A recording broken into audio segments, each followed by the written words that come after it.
Consejos financieros. ¿Cómo manejar tus finanzas personales en época de incertidumbre? Amigos, bienvenidos a este reportaje especial. Y déjenme contarles que estoy muy contento porque hemos logrado construir una comunidad de más de 100,000 suscriptores. De corazón, muchas gracias. Pero hoy no me vas a ver tan eufórico. Hoy ya habrá tiempo para hablar del reportaje especial de los 100,000 suscriptores. Hoy nos vamos a centrar en un tema verdaderamente importante. Vamos a hablar de 3 preguntas que nos están llegando mucho en estos momentos en el canal. 1. Probablemente ya te enteraste que acaban de bajar las tasas de ciertos productos financieros. Quiero hablarte de ello y cómo impacta en las finanzas personales. Segundo, te quiero platicar de una estrategia que si bien es muy básica, pero hay que tenerla muy bien armada. Del famoso fondo de emergencia. Cómo construirlo en el caso de que tú no tengas, o bien, si ya lo tienes, cómo administrarlo. Y tercero, un instrumento financiero que es básico en las finanzas personales y básico en estos momentos también, que es el seguro de gastos médicos. Hay muchas dudas ahorita al respecto y quiero aclararlas. Vamos directo al grano. Hay mucha información que revisar y por eso la estrategia financiera del día de hoy se llama...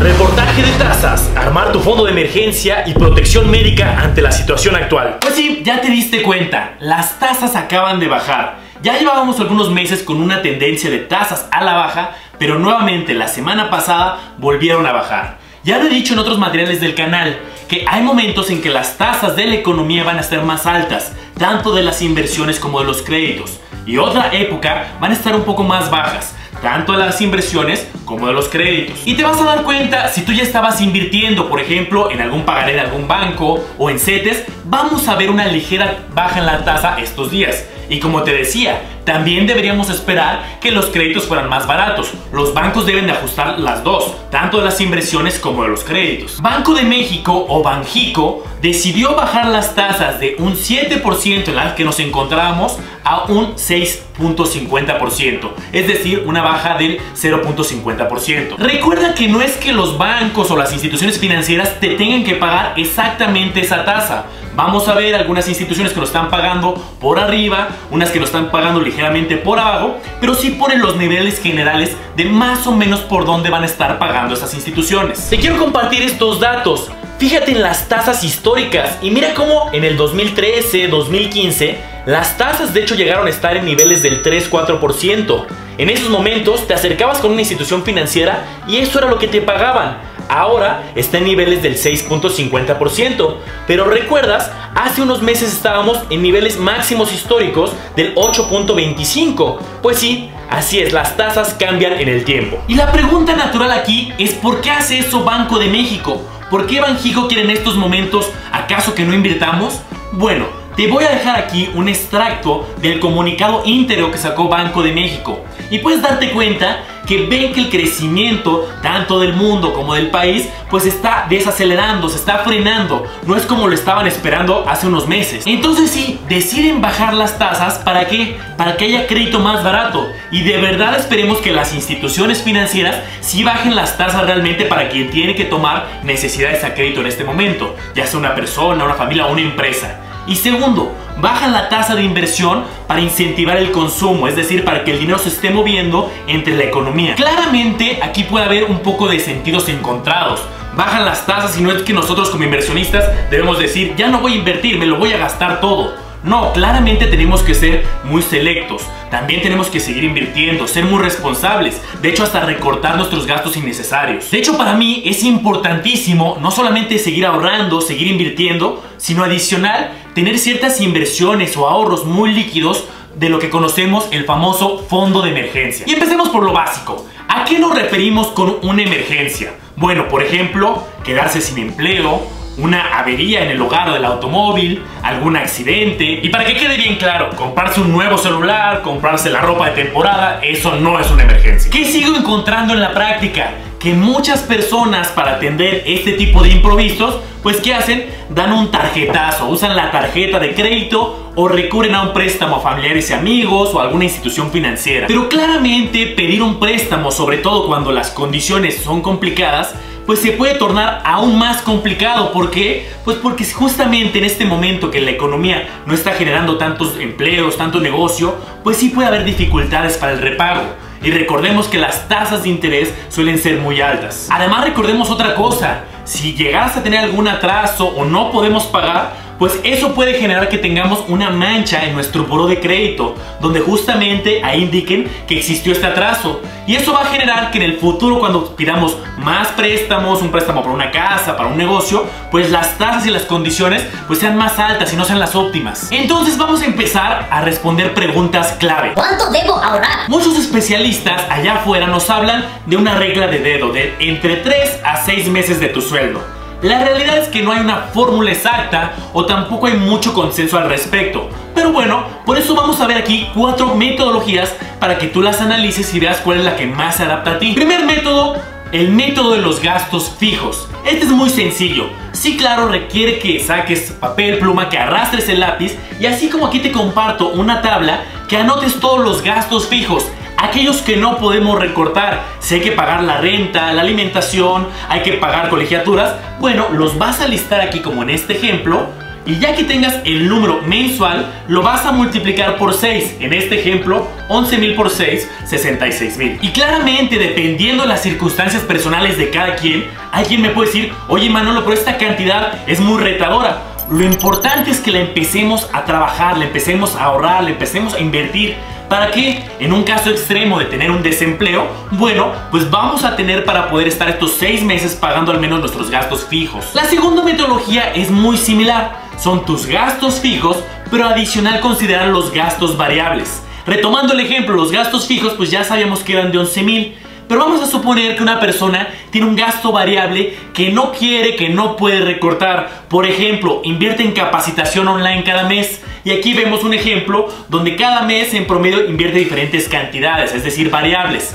Podemos echarle un ojo a nuestros últimos 3 meses de gastos variables, que queremos también tener ese guardadito. Y en este ejemplo de alguien, por ejemplo, 2,900 pesos mensuales adicionales. ¿Eso qué quiere decir? Bueno, pues que estos 2,900 pesos mensuales también los tenemos que considerar. Los multiplicamos nuevamente por 6 meses, que es un buen promedio de meses en lo que se encuentra otro trabajo o en lo que ya pasa situación de imprevisto. Sencillo, 17,400 adicionales para nuestro fondo de emergencia. Eso en total, con nuestros gastos fijos y nuestros gastos variables de 6 meses, pues nos dan alrededor de 83,000 pesos en este ejemplo. Insisto, esto no es algo que se va a lograr de la noche a la mañana, me queda clarísimo. Es algo que debemos de construir en el tiempo y estar preparados. Tercera metodología, gastos fijos más los montos del deducible. Ya hemos hablado mucho aquí en el canal que si queremos hacer frente ante imprevistos en finanzas personales, pues hay 2 opciones: o tener el dinero para poder pagar, o también la importancia de estar asegurado. Por ejemplo, tener asegurado el vehículo, tener un seguro de gastos médicos. De tal modo que si este accidente, si este imprevisto es de un monto muy alto, 100,000, 200,000, 300,000, pues no va a haber fondo de emergencia que aguante esos montos. Pero si tú tienes un seguro, bueno, pues en nuestro fondo de emergencia hay que tener lo suficiente para los gastos fijos. En este ejemplo que estamos diciendo, los 66,000, pero adicional también tener el dinero disponible para pagar los deducibles de los seguros, es decir, lo que te piden pagar para que ya después lo que te cubra la aseguradora ya entre en la protección. En este ejemplo concreto, tener tus 66,000 fijos, más 10,000 por si hay que ocupar el seguro de automóvil, más 10,000 por si hay que ocupar el deducible del seguro médico, y así tengas lo suficiente para 6 meses en una emergencia y adicional poder pagar los deducibles. Y la cuarta metodología, los gastos fijos más un porcentaje adicional que nos sirva, digamos, de un colchón. Cada quien puede decidir ese porcentaje adicional, puede ser un 10, un 20, un 30% adicional. Aquí en este ejemplo tengo cómo quedarían los montos con cada uno de esos porcentajes para tener un fondo de emergencia un poco más robusto. Y aquí cada quien debe adaptar el que más le funcione a sus finanzas personales. Como ves, hay unos muy sencillos que simplemente es para poder aguantar tus gastos fijos de 6 meses. Otros son un poco más robustos para estar un poco más holgado. Claramente hay varios factores adicionales que podemos considerar. Hay que considerar el número de dependientes económicos, la estabilidad laboral que tú tengas, si tienes una sola fuente de ingresos o tienes varias, pues todos esos factores te van a ayudar a tomar una decisión de si quieres un fondo de emergencia más sencillo o uno más robusto. Segunda pregunta clave: ¿en dónde guardo mi fondo de emergencia? Hay quien dirá, bueno, pues es un fondo de emergencia, lo voy a guardar debajo del colchón para ahí tenerlo a la mano o en una bonita alcancía. Bueno, pues ya viste que vamos a guardar cantidades importantes. No es como que vas a guardar solamente 3 pesos en esa alcancía. Por eso hay que buscar también alternativas. ¿Por qué? Porque debajo del colchón o en esa alcancía, pues imagínate que te hubieras guardado tu fondo de emergencia hace 15 años y afortunadamente no lo hayas ocupado. Pues bueno, claramente después de 15 años el dinero que tienes ahí guardado pues ya perdió valor en el tiempo, porque las cosas son cada vez más caras y tú dejaste una cantidad fija. Además pues puede estar sujeto a que se deteriore, o bueno, tampoco puede ser muy seguro tener una cantidad tan importante ahí guardada. Además de que tenerlo muy a la mano, pues te puede pasar lo siguiente. Don Ortelio, ¿otra vez haciendo compras compulsivas por internet de cosas que no necesitas? Así es, te lo puedes gastar muy fácilmente. Entonces lo mejor sería tenerlo separado en algún instrumento financiero que cumpla con ciertas características. Lo digo separado para que puedas llevar un mejor control de cuánto vas acumulando en tu fondo de emergencia. Y segundo, una característica fundamental es que debe ser lo que llamamos muy líquido. Es decir, que lo puedas retirar de forma muy disponible, muy fácil. Y claro, aquí no se trata de que tu fondo de emergencia gane los grandes rendimientos. Por ejemplo, ya vimos que las tasas de corto plazo van a ir a la baja. Sí, puede que tu fondo de emergencia incluso tenga este impacto. Por ahí lo importante es que no pierda valor en el tiempo, pero que también lo tengamos muy disponible justamente para atender estos imprevistos. Entonces vamos a revisar algunas estrategias de inversión muy líquidas. Algunas tienen liquidez, es decir, poder retirar de forma mensual, otras semanal y otras incluso diarias. Hasta he visto en el mercado algunas que hasta los fines de semana puedes retirar. Son las menos, pero existen. Porque sí, hay quien me puede decir, oye Manolo, pero si tengo mi fondo de emergencia, sí generando un cierto rendimiento, pero vamos a suponer que mi imprevisto pasa en un viernes. ¿A poco me tengo que esperar hasta el lunes? Bueno, tampoco hay que ser extremos. No es de que todo invertido o todo dejándolo sin invertir debajo del colchón. También podemos seguir ciertas estrategias donde una parte existe en inversión muy líquida, a lo mejor disponibilidad diaria, y otra parte, por ejemplo, si pasa en la noche, pues si tengas un cierto efectivo muy disponible, pero también en alguna cuenta o simplemente en efectivo. Opción número 1. Ya hemos hablado varias veces de esta estrategia en el canal, pero bueno, aquí hay dos opciones bastante viables para el tema del fondo de emergencia, y es CETES directo. Ya sabemos que CETES puede ser a 1 año, a 6 meses, a 3 meses o 1 mes. Y me vas a decir, oye, pero a 1 mes es mucho. Sí, yo también considero que para un fondo de emergencia 1 mes sería demasiado. Estrategia número 1 dentro de CETES directo. Ya hemos visto en otros videos que son los fondos de inversión. CETES directo maneja un fondo de inversión que se llama Bondía. Bondía es un fondo, ¿qué tal un fondo? Quiere decir una estrategia que adentro hay muchas inversiones. Adentro de Bondía hay CETES, por ejemplo.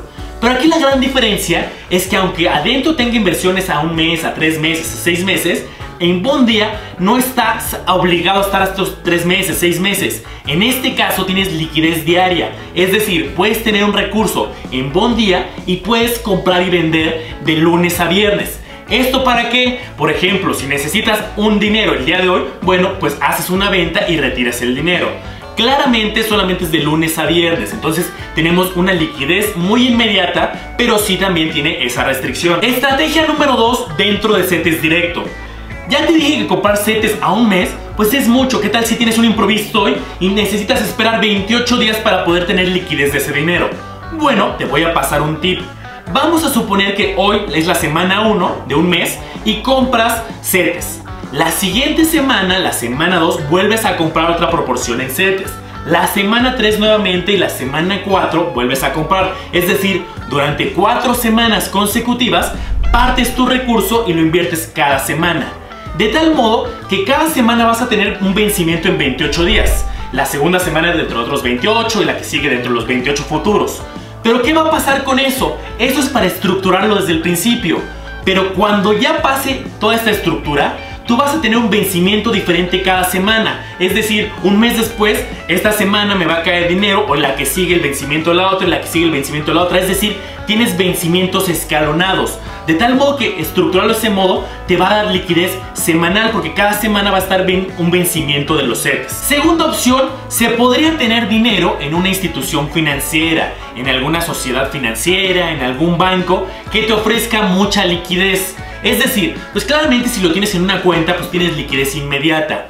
Algunas instituciones financieras ya te ofrecen algún cierto rendimiento por una cuenta de inversión, pero donde también tienes liquidez diaria, es decir, donde también podamos tomar ese recurso en cualquier momento, algunos incluso los fines de semana, y así usar nuestro fondo de emergencia si lo necesitamos. Claramente aquí las tasas pues tampoco van a ser muy atractivas porque justamente pues son muy líquidas. Si fuera un pagaré a lo mejor a 6 meses, un año, te pueden ofrecer condiciones mejores. Pero este video y esta estrategia puntual es para tener alta liquidez, no tanto por rendimientos muy altos. Y es más, por eso somos una comunidad. Deja aquí en los comentarios si tú tienes alguna institución o alguien que sí te esté pagando una tasa, pero que al mismo tiempo te dé buena liquidez. Y así nos vamos compartiendo buenas prácticas entre todos. Ya hablando de una tasa mínima ideal, pues acuérdate que la tasa de impuestos sobre intereses es del 1.45%. Y la inflación estimada pues del 4%, de tal modo que una tasa mínima ideal sería un 5.45% para que los ahorros no pierdan valor en el tiempo. Y déjame ser enfático porque es importante tener este fondo de emergencia, porque he estado platicando con personas que me dicen: oye, pero yo tengo muy buenos ingresos y adicional ya tengo un gran portafolio de inversión, fíjate, invierto en la bolsa y tengo muchas fintechs y muchas inversiones. Sí, pero ¿qué tal si tus inversiones son a 3 o 5 años? ¿Y qué tal si tus inversiones en la bolsa en este momento no es buen momento para venderlos y tienes un imprevisto y tendrías que vender a lo mejor cuando están baratas las acciones y deshacer tu portafolio? Por eso también es importante que tengamos nuestro fondo. Y como te decía, una parte puede estar invertido para que no pierda valor en el tiempo y otra parte pues sí lo puedes tener en una cuenta para tenerlo muy líquido. Pero bueno, pasemos al tercer tema que también es fundamental en tus finanzas personales. Este es un tema que todos deberíamos de tener. Aún así tengas un gran portafolio de inversiones, aún así tengas mucha estabilidad financiera, tengas un gran sueldo, es importante tener este elemento de finanzas personales. Seguro de gastos médicos. Muchas veces cuando estoy dando una consultoría, cuando estoy con alguien hablando de finanzas personales y me dicen: oye, pues yo ya tengo mi fondo de emergencia, les pregunto principalmente para qué tienen ese guardadito, cuál sería el imprevisto que les viene a la mente. Y muchos justamente me dicen la parte médica y me dicen: sí, pero yo ya tengo mis 20,000, 30,000, 50,000 de fondo de emergencia por cualquier cosa. Y aquí la reflexión es: qué bueno que ya tienes tu fondo de emergencia, pero ¿qué pasaría si el imprevisto médico se dispara? No queremos que pase, pero llega a 100,000, 200,000, 300,000. Pues no va a haber un fondo de emergencia que alcance. O un caso más extremo, que me digas: no, a mí no me preocupa, yo no solamente tengo mi fondo de emergencia, sino tengo un portafolio de inversión de varios millones. Bueno, pues seguramente ha costado mucho trabajo construirlo. Ya tienes bolsa, bienes raíces, propiedades, negocios. Pues por no tener una protección médica, tener que deshacer y tener que vender tus negocios o tus propiedades para pagar algo que te puede costar muy económico. Y de verdad, luego me encuentro gente que me dice: sí, Manolo, pues se oye muy bien todo esto, pero a mí alguna vez me lo ofrecieron y costaba 50,000, 80,000, 100,000 pesos al año. Pues ¿de dónde sale? Bueno, pues aquí hay que ser muy realistas. Puede haber seguros de gastos médicos muy caros, sí, de esos niveles de precio de 80,000, 100,000, porque sí son muy especializados. A lo mejor alguien quiere tener protección en todo el mundo y atenderse con el cardiólogo de Miami, de todo el mundo. Pero hay otros verdaderamente muy accesibles. Literal hay algunos que son 300, 500 pesos mensuales.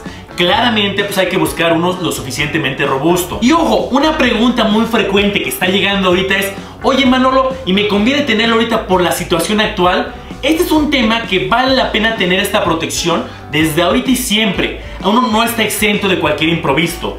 Ahorita una pregunta frecuente es: oye, ¿y la coyuntura actual la cubren las aseguradoras, lo que está pasando hoy en día? Bueno, la buena noticia es que las grandes, la gran mayoría, y te pongo algunos nombres, sí salieron a avisar que sí van a tener esta cobertura para la situación actual. Advertencia importante: hay algunas aseguradoras que ofrecen este producto de gastos médicos que son muy chicas y hasta de nombres no muy conocidos, que en sus cláusulas dicen que no van a cubrir esta situación actual. Antes de contratar, cualquier tipo siempre pregunta qué cubre y qué no cubre. Las famosas letras chiquitas. Exactamente, don Ortelio, las famosas letras chiquitas, que ahorita te voy a decir cuáles son las más generales de qué sí te cubren y qué no. Pero antes, fíjense este dato que está bien revelador. Es un dato que dio la Asociación Mexicana de Instituciones de Seguros. Y hay un tema cultural. Fíjense en este gráfico cómo, comparado con ciertos países europeos, de Estados Unidos e incluso de Latinoamérica, hay una gran diferencia de dónde se posiciona México en cuanto a prevención, es decir, en cuanto a tener algún seguro que les proteja sus finanzas personales. Ya no hablemos de países asiáticos o de Europa que destinan una gran cantidad de ahorro a este tema de prevención. Y justamente es un tema que muchas veces dejamos al final. Es el tema menos atractivo de las finanzas. ¿Qué mejor que hablar de fintechs, de bolsa, de rendimientos, de crecimiento patrimonial? Y pues es de prevención. Pero aquí la reflexión importante es que este instrumento financiero no es para crecer nuestro patrimonio, no es para hacernos ricos, no es para poder comprar más cosas. Es para lo contrario, para que no tengamos un desequilibrio, para que no tengamos un desbalance grave en nuestras finanzas personales. Y el objetivo principal de hoy es generar una conciencia en finanzas personales. Debemos de gestionar finanzas personales integrales. Tener inversiones, sí, de largo plazo para el retiro, para dentro de muchos años, de mediano plazo para nuestras diferentes metas, el negocio, hijos, comprarse una casa, de corto plazo, nuestro fondo de emergencia y de prevención, de tal modo que seamos financieros de forma integral. Y a ver, ahí te van varias letras chiquitas. ¿Y si te cubre un gastos médicos mayores? Pues desde el honorario de la consulta médica, el cirujano, los ayudantes, la enfermera, el anestesiólogo, la radiografía, el laboratorio, los estudios, la prótesis, la ambulancia, el equipo de recuperación, tratamiento médico, todo lo necesario para cubrir un imprevisto médico, un gasto médico mayor. ¿Y qué no te suelen cubrir, Manolo? No te va a cubrir aquello que no sea un accidente o alguna enfermedad médica. Por ejemplo, problemas de la calvicie, que te quieres comprar suplementos para ponerte fuerte, un tratamiento naturista, un chequeo de rutina, la cirugía para respingarte la nariz. Así es, en el contrato, ahí van a haber cosas que muchas son de sentido común de qué te va a cubrir y qué no. Acuérdate, un seguro de gastos médicos te va a proteger ante imprevistos médicos,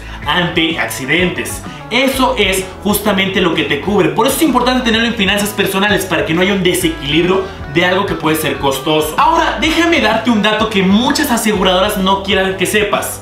Hay gente que me dice, híjole, Manolo, pues sí, me va a proteger mucho, no me va a desequilibrar mis finanzas, pero qué dolor tener que lidiar con una aseguradora. Bueno, pues ahí hay dos temas. Tienes que tener un buen asesor. Y segundo, por normativa, todas las aseguradoras tienen una cosa que se llama UNE, Unidad de Atención Especializada a Clientes.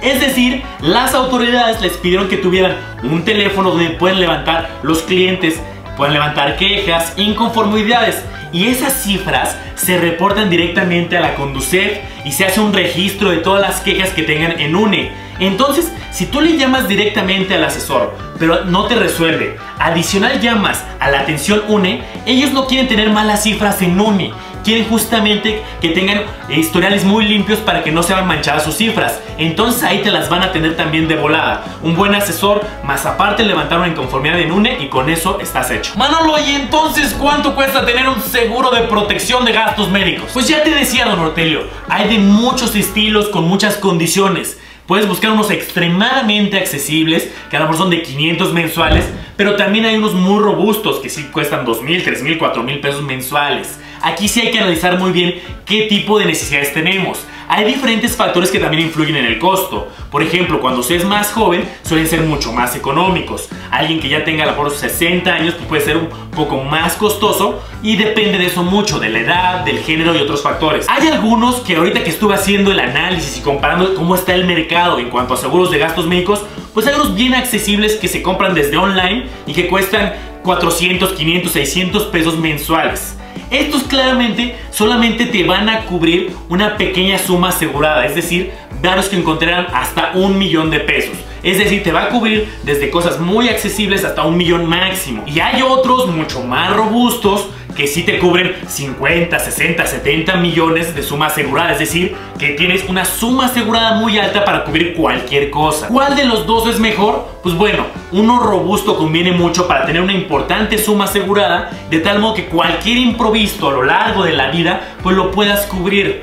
Pero si en este momento las finanzas personales tampoco dan para uno robusto, que eso sí tienen un precio más elevado, y pues dependiendo de la edad puede ser de 1,000, de 2,000, de 3,000 mensuales, pues te digo que también en el mercado hay unos muy accesibles de 500, 600 mensuales. Por ejemplo, estos que son muy accesibles, pero se tiene una suma asegurada pequeña, relativamente pequeña, de hasta 1,000,000 de pesos, bueno, aquí te dejo diferentes escenarios de alguien de 18 años, de 30 años, hombre, mujer, para que veas más o menos cuánto, checando diferentes cotizaciones, cuánto es lo que cuestan actualmente. Y bueno, ya uno robusto pues depende que se haga un análisis de cada quien. Por ejemplo, el mío en lo personal, que ya es más robusto, tiene 70 millones de suma asegurada, una red médica pues ya importante, pues cuesta 20 y tantos mil al año, que se paga de forma mensual y pues ya es más o menos accesible. Ah, y ojo, acuérdate que también compraron gastos médicos es deducible de impuestos.